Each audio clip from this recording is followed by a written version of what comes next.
Hai guys, apa kabar kalian semua? Welcome back to Ruang Gelap. Siapa sih di sini yang nggak pernah kehilangan orang tua di mall? Pasti pernah kan? Apalagi di supermarket. Mereka lagi milih buah, kita pengen beli coklat.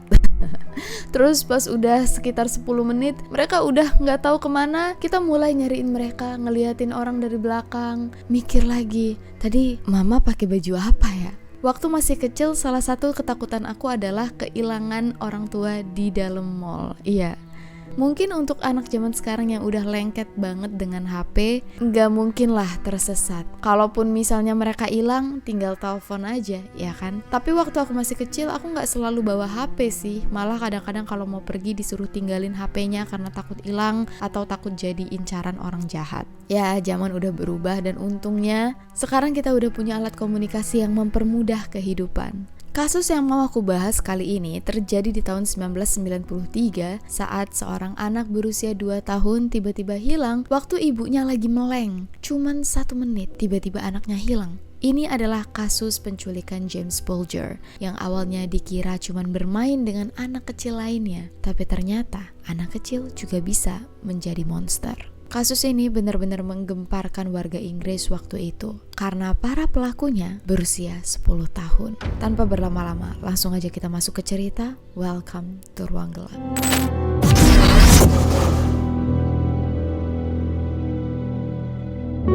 John Venables dan Robert Thompson di sekolah terkenal sebagai anak-anak pembuat masalah. Sifat nakal anak kecil itu hal yang biasa. Tapi kelakuan John dan Robert bener-bener udah di luar batas.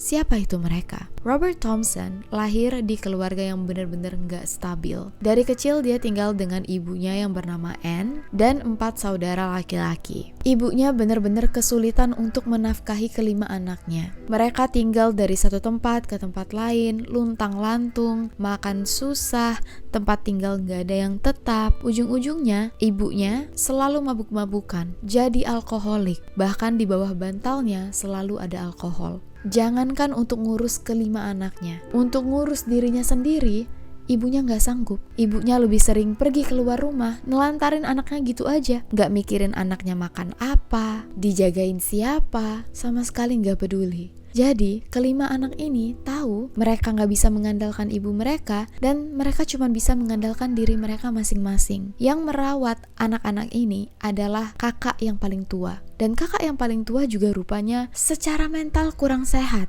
Dia nyuruh seluruh adik-adiknya untuk bolos sekolah. Dia juga nyuruh semua adiknya untuk maling biar mereka bisa makan. Dan dari sinilah Robert belajar caranya mencuri kecil-kecilan. Masuk ke dalam toko, ngambil coklat, ngambil roti, minum.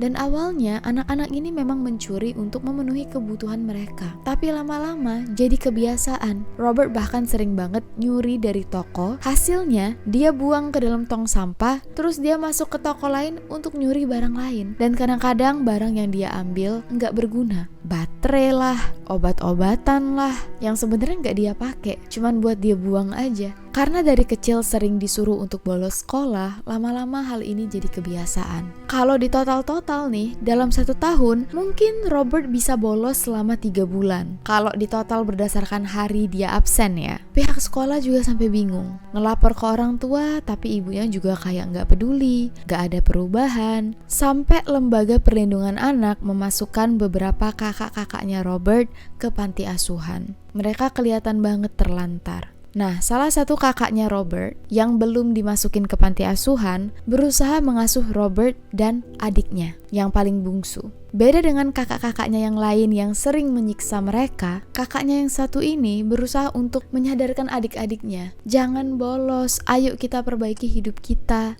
Tapi kakaknya ini sadar, ibu kita emang gak bisa diandalin. Belum lagi, mereka menjadi korban pelecehan dari paman mereka sendiri. Ibu mereka juga kalau pulang ke rumah, kerjaannya gebukin mereka. Sampai kakaknya Robert muak. Dia nelpon lembaga perlindungan anak dan bilang, boleh gak aku diasuh di panti asuhan aja? Secara sukarela. Jadi di rumah itu tinggal Robert dan adiknya bersama ibunya yang entah ngapain, ngurusin diri sendiri. Karena Robert dulunya sering disiksa oleh kakak-kakaknya, Robert juga melakukan itu ke adiknya. Dengan melakukan penyiksaan, Robert merasa dia punya power. Dan mungkin Robert ngerasa melakukan kekerasan terhadap anak yang lebih muda adalah hal yang wajar. Soalnya dia ngelihat hal ini terjadi di rumahnya. Ibunya ngegebukin anak-anak, kakak-kakaknya ngegebukin adik-adiknya. So, hal yang wajar menurut Robert. Tapi kalau di kelas, Robert pendiam. Dia nggak pernah ngeganggu anak-anak sekitarnya. Cuman ya masalahnya itu, sering maling, bolos sekolah, dan menyiksa adiknya sendiri. Ironisnya, di sekolah, Robert punya teman baru, bocah laki-laki yang bernama John Venables. Waktu itu John baru aja pindah. Di sekolah lamanya, guru-gurunya udah gak kuat lagi. John selalu nyari perhatian. Waktu lagi belajar di kelas, John sering teriak-teriak sendiri, ngebenturin kepalanya di dinding, muter-muter di kursi, merintih kesakitan, padahal dia gak diapa-apain. Pihak sekolahnya sampai bingung. Jadi mereka manggil orang tua John untuk datang. John dikeluarkan. Dan waktu itulah John dimasukkan ke sekolah yang sama dengan Robert. Berbeda dengan Robert, hidup John bisa dibilang lebih stabil. Keluarganya lebih punya uang. Meskipun memang orang tuanya yang gak stabil. Orang tuanya ini masih galau. Kadang balikan, kadang berantem. Tapi lebih banyak berantemnya. John lebih banyak diasuh oleh ibunya. Tapi John punya 2 saudara yang sama-sama punya kebutuhan khusus. Jadi perhatian ibunya lebih banyak ke 2 saudaranya ini daripada ke John yang normal. Menurut orang-orang, kayaknya John sengaja nyari perhatian. Dia pura-pura teriak-teriak di kelas supaya dia bisa dapat perhatian juga. Karena dia melihat hal ini dilakukan oleh adik-adiknya dan berhasil. Adik-adiknya dapat perhatian ibunya. Makanya John melakukan hal yang sama biar dia juga dapat perhatian yang sama. Waktu John pertama kali bertemu Robert, mereka tiba-tiba langsung cocok, langsung jadi best friend, sahabatan. Dan dari sinilah Robert mulai mengajari John cara untuk bolos sekolah. Bagaikan api dan minyak tanah, jadilah kebakaran. Kenakalan Robert dan John gak bisa dihentikan. Kerjaan mereka di sekolah ngebully anak-anak yang lebih lemah, anak-anak yang lebih kecil dari mereka. Meskipun memang kata guru-gurunya Robert pendiam, John yang nakal, tapi otak dari semua kejahatan biasanya datang dari Robert. Biasanya sasaran empuk mereka adalah adik kandung Robert yang sering banget mereka tinggalin sendirian di dalam mall, ditinggalin sendirian di pinggir anak sungai. Guru-guru mereka bingung, apa biarin aja ya 2 anak ini bolos sekolah daripada datang ke sekolah tapi kerjaannya bikin ribut. Setiap bolos sekolah, mereka sering banget pergi ke tempat-tempat yang ramai. Kadang-kadang ke taman, kadang-kadang ke toko-toko, dan kadang ke mall. Di tanggal 12 Februari 1993, John lagi excited banget pergi ke sekolah. Soalnya ibunya nulis surat ke guru untuk membiarkan mereka mengasuh hamster peliharaan satu kelas. Kayaknya ini salah satu tradisi di luar ya, dimana satu kelas memelihara satu hewan, terus nanti ada gilirannya. Siapa yang bawa hewan ini pulang ke rumah setiap weekend. Nah, di hari Jumat di tanggal 12 Februari 1993, John sudah dapat izin dari ibunya untuk bawa pulang hamster peliharaan kelas mereka. Jadi John excited banget pergi sekolah. Tapi tiba-tiba di tengah jalan dia ketemu Robert dan Robert bilang, hari ini kita bolos yuk, kita pergi ke mall. Wah, jangan, hari ini aku mau ngambil hamster. Ibu aku sudah boleh nih bawa hamster pulang ke rumah. Dan gak tahu gimana Robert berhasil menghasut John. Udah, gak usah, kita hari ini bolos aja. Kita pergi ke mall, kita cari anak untuk kita culik. Jadi hari Jumat itu John dan Robert pergi ke mall. Nama mallnya New Strand. Dan mereka mulai mencari-cari anak kecil mana yang bisa mereka culik.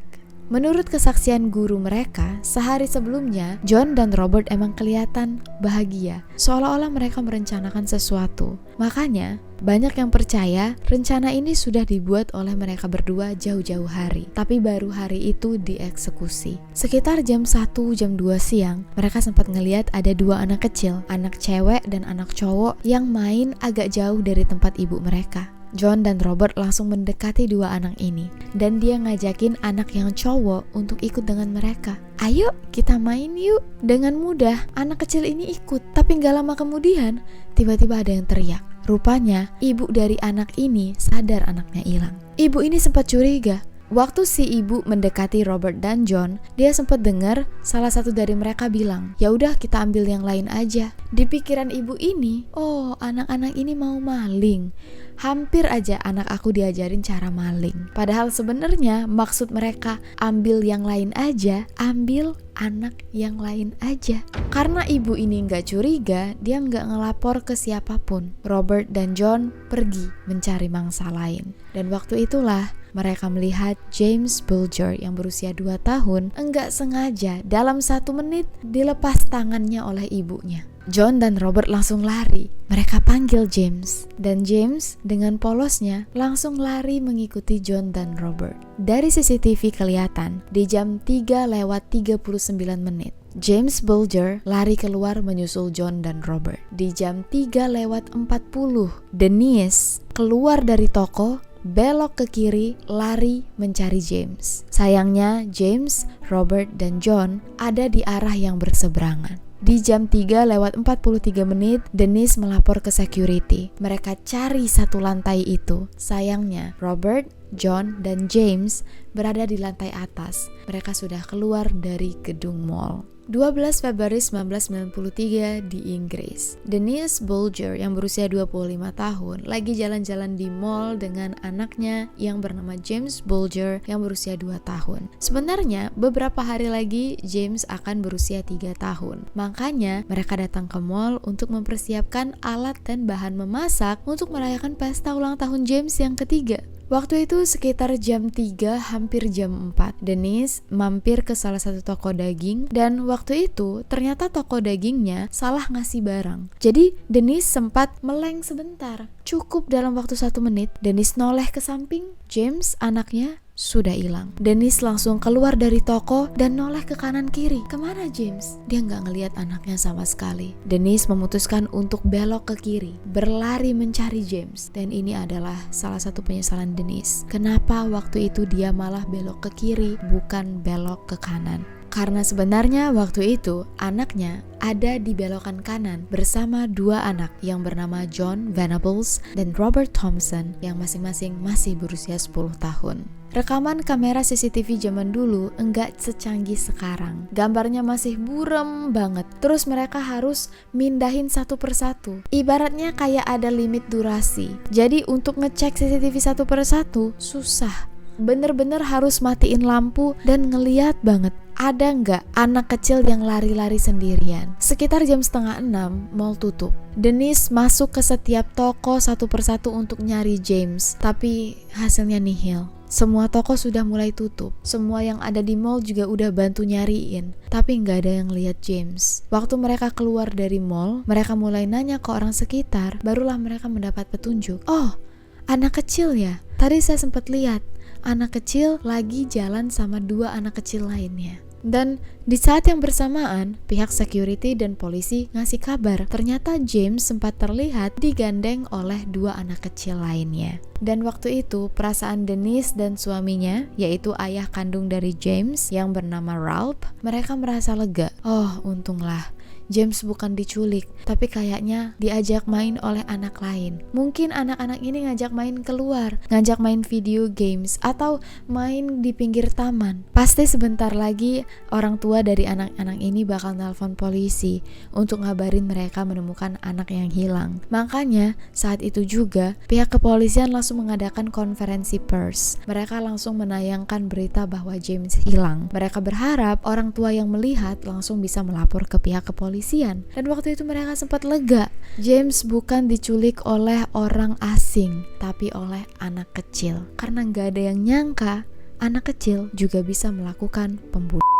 Setelah dilakukan penelusuran, rupanya beberapa saksi sempat melihat James dibawa oleh 2 anak tadi, yaitu John dan Robert. Cuman waktu itu belum ada yang tahu siapa itu John dan Robert jalan-jalan ke pinggir anak sungai. Menurut saksi mata, James nangis, meraung-raung, manggil, "Mami, Mami." Orang-orang sekitar mulai curiga dan nanya, "Kalian apain ini, anak ini?" Tapi John dan Robert malah bilang, "Gak apa-apa, ini adik kami emang kayak gitu, cengeng. Ya udah, bawa pulang." Iya, kami bawa pulang. Padahal sebenarnya kita tahu, James bukan adik mereka. Beberapa saksi mata juga melihat, James sempat didorong, jatuh sampai kepalanya berdarah di dekat sungai. Dan inilah yang membuat pihak kepolisian takut. Jangan-jangan James tenggelam. Dikirimlah penyelam, dicari satu anak sungai. Tapi sampai malam James sama sekali gak ditemukan. Dennis disuruh pulang, disuruh istirahat, tapi Dennis gak bisa. Dennis bilang, "Aku gak bisa tidur." Gimana bisa seorang ibu rebahan di atas kasur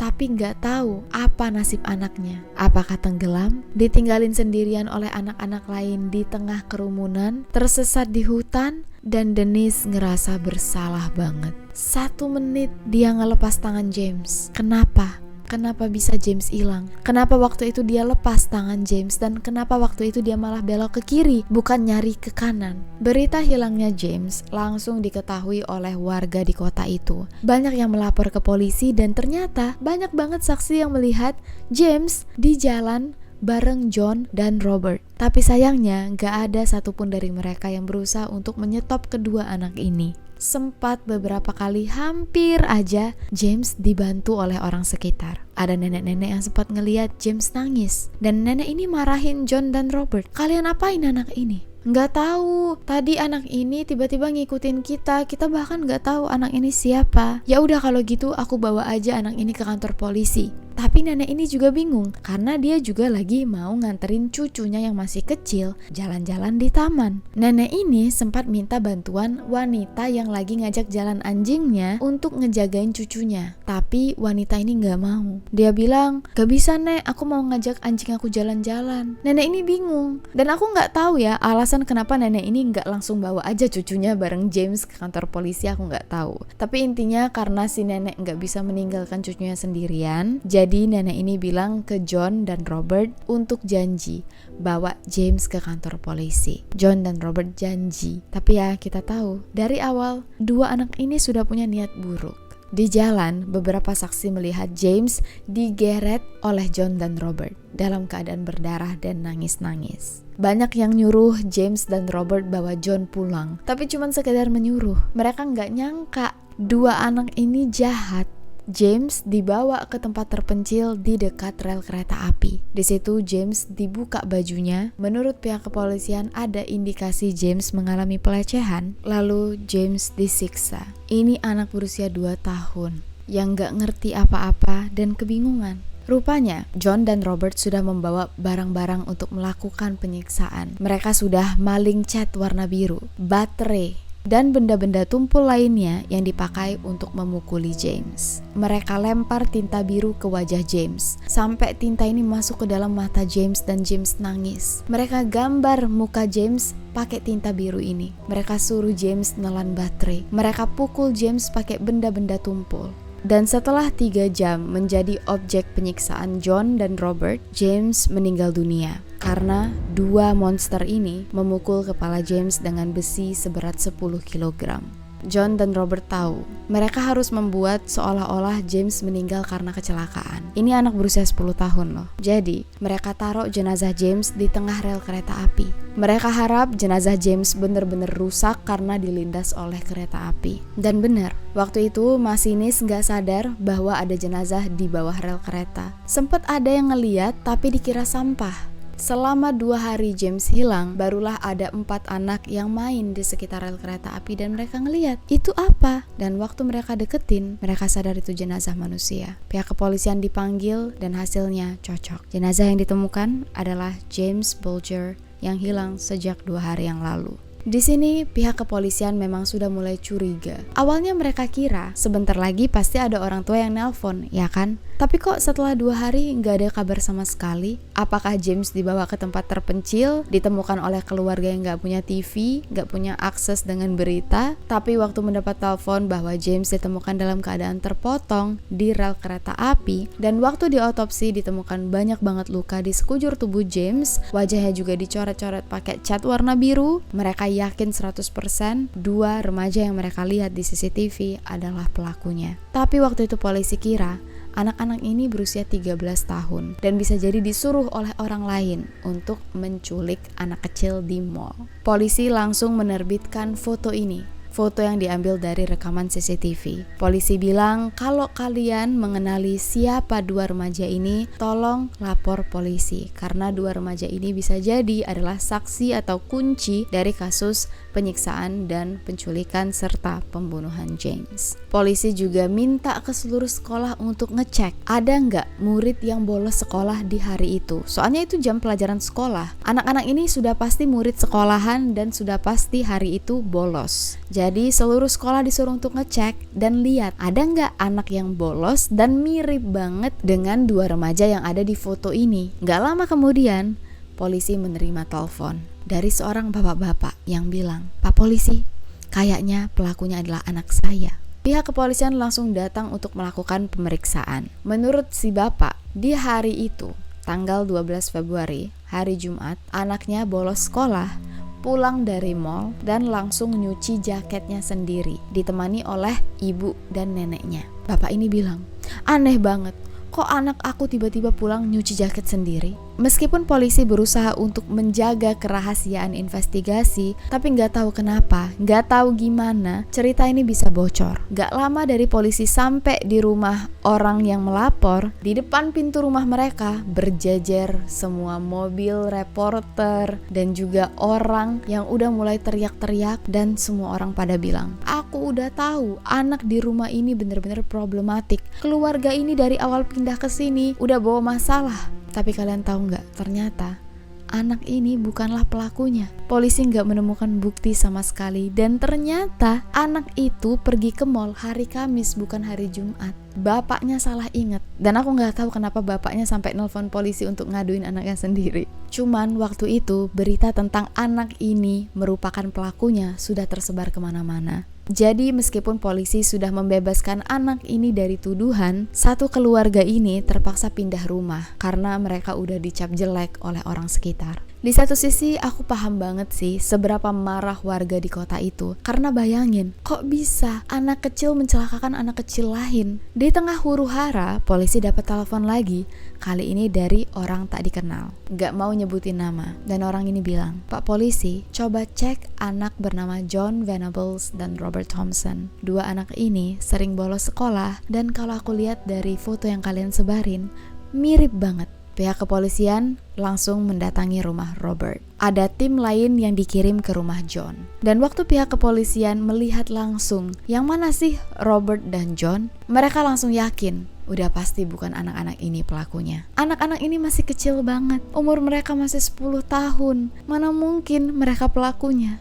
Meskipun udah yakin banget John dan Robert bukan pelakunya, tapi pihak kepolisian tetap harus melakukan investigasi. Mereka masuk ke dalam rumah kedua anak ini untuk melakukan pengecekan. Dan ternyata di sepatu Robert ada cat warna biru. Di salah satu jaket Robert ditemukan cat warna biru. Dan polisi ingat, wajah James dicoret-coret pakai cat warna biru. Apakah ini kebetulan? Dilakukanlah analisa oleh ahli. Ahli ini sudah mempelajari bekas guratan di antara wajah James yang waktu dicocokkan dengan sepatu yang dipakai oleh Robert. Jahitan di sepatunya sama persis dengan luka yang ada di sekitar wajah James. Ini ahli apa aku kurang tahu, tapi keren banget sih. Dia bahkan bisa ngeliat pattern benda apa aja yang menggesek wajah James waktu disiksa. Dan salah satunya terbukti sepatu Robert.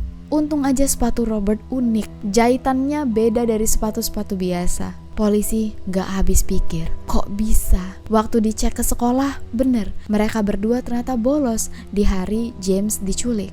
Apalagi pihak kepolisian yang datang ke rumah John tiba-tiba ketemu dengan ibunya John yang bilang, "Nah kan John, apa nggak ibu bilang? Kamu sih tiap hari kerjaannya bolos terus. Polisi datang kan?" Terus polisi bilang, "Bu, kita di sini sebenarnya bukan datang untuk marahin John bolos sekolah, tapi kita datang ke sini untuk melakukan penyelidikan atas dugaan kasus penculikan dan pembunuhan." Tapi nggak tahu kenapa ibunya John entah nggak ngeh apa gimana, dia malah bilang, "Nah Pak polisi, lihat ya anak aku pulang-pulang dari bolos, bajunya penuh dengan cat warna biru. Kalian mau lihat? Nih, aku kasih lihat. Dikasih tunjuk lah baju James yang penuh dengan cat warna biru. Di sini polisi yakin 2 anak sama-sama punya cat warna biru. Udah pasti bukan kebetulan. Berhubung John dan Robert sama-sama di bawah umur, mereka setiap dipanggil ke kantor polisi harus ditemani oleh keluarga masing-masing. Robert sih diem aja, nggak mau ngaku. Dia kelihatan tenang. Tapi John dari awal nangis ke ibunya.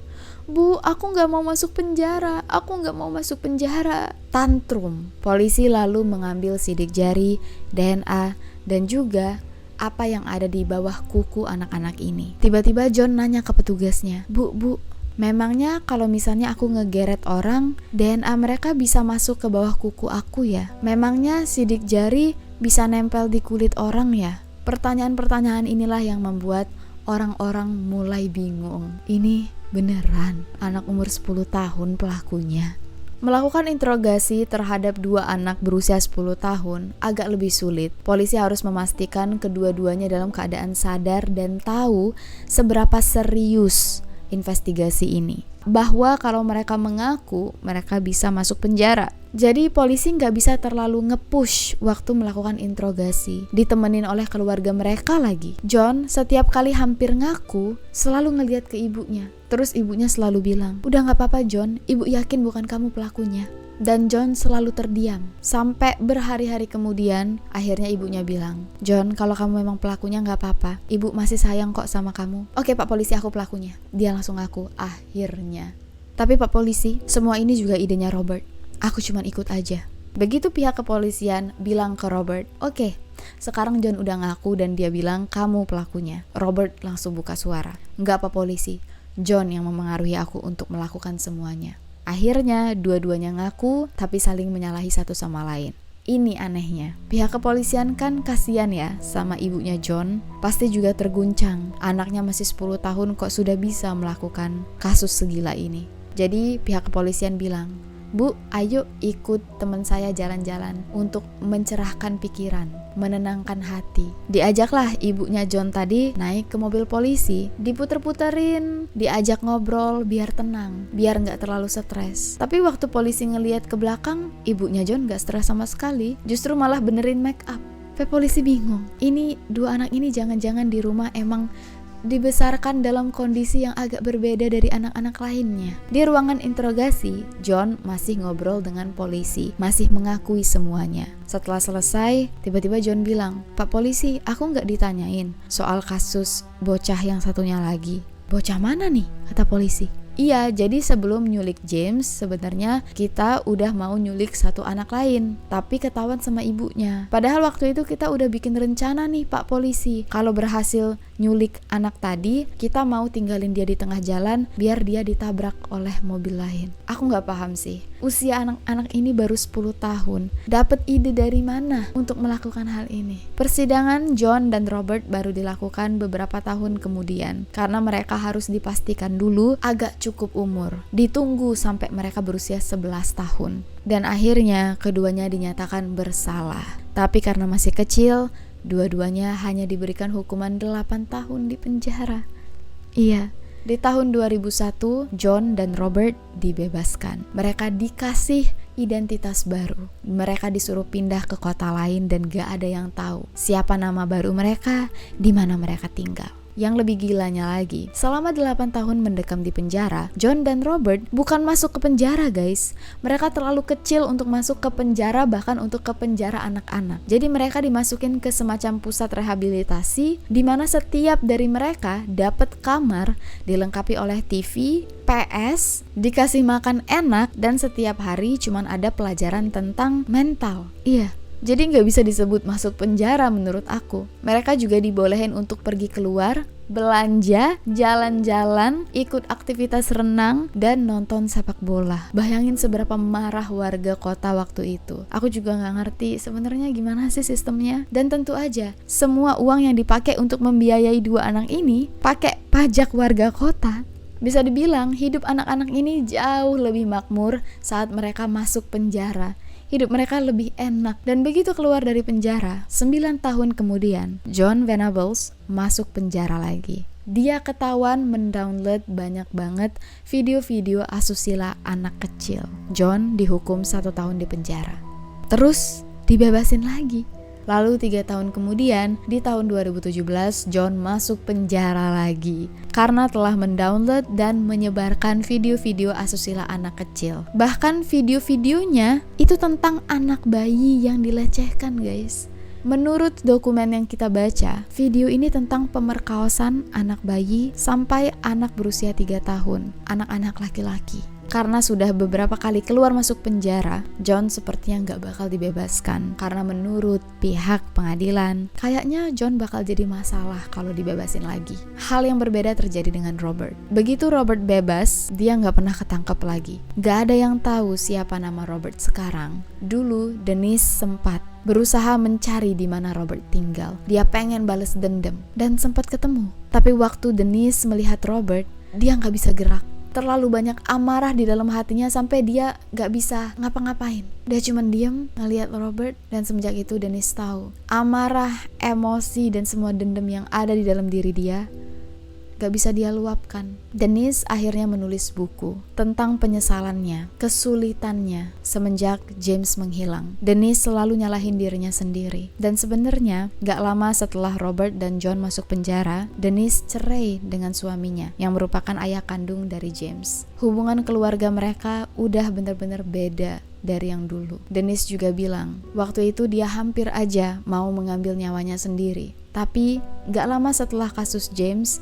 Denise hamil. Dan Denise ngerasa kayaknya Tuhan masih pengen aku hidup. Setidak-tidaknya sekarang aku punya tujuan hidup lagi, yaitu melahirkan anak aku. Dan setelah bercerai dengan ayah kandung James, Denise menikah lagi dengan pria yang sampai sekarang masih menjadi suaminya. Denise udah punya 3 anak perempuan lagi. Begitu juga dengan ayah kandung James yang bernama Ralph, yang menikah lagi dengan wanita lain dan sudah punya 2 anak laki-laki. Sedikit informasi lebih lanjut, kedua kakak kandung Robert yang dulunya sering menyiksa dia, itu ternyata dua-duanya sudah mengambil nyawa mereka sendiri. Bukan karena Robert masuk penjara, tapi kayaknya karena memang mereka punya gangguan mental. Ini adalah kasus yang sangat menyedihkan dan sulit untuk diterima akal sehat. Gak ada yang tahu alasan pasti kenapa Robert dan John menyakiti James. Apakah mereka pengen bisa berkuasa? Apakah mereka memang pengen menyakiti anak kecil untuk meluapkan rasa sakit mereka? Aku gak tahu. Tapi cara mereka yang merencanakan untuk membuat anak ditabrak mobil, membuat anak hancur di rel kereta api, menurut aku itu udah pemikiran orang gila sih.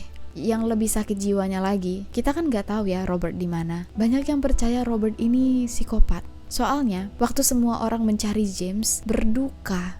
Waktu James meninggal, ratusan orang meletakkan bunga di rel tempat James ditemukan. Dan salah satu bunga ini berasal dari Robert. Iya, Robert masih sempat datang untuk ngasih bunga, padahal dia tahu dia adalah pelakunya. Bener-bener tipe psikopat. Yang ngerinya itu, kita nggak tahu Robert ada di mana. Apakah Robert bener-bener sembuh atau dia punya korban lain? Mudah-mudahan aja enggak. Dan sampai di sini dulu cerita kita pada kali ini. I'll see you guys very soon in the next video. Lebih dan kurang aku mohon maaf, dan thank you so much atas semua dukungan kalian semua. I'll see you guys very soon in the next video. Please stay safe, take care, and stay alive.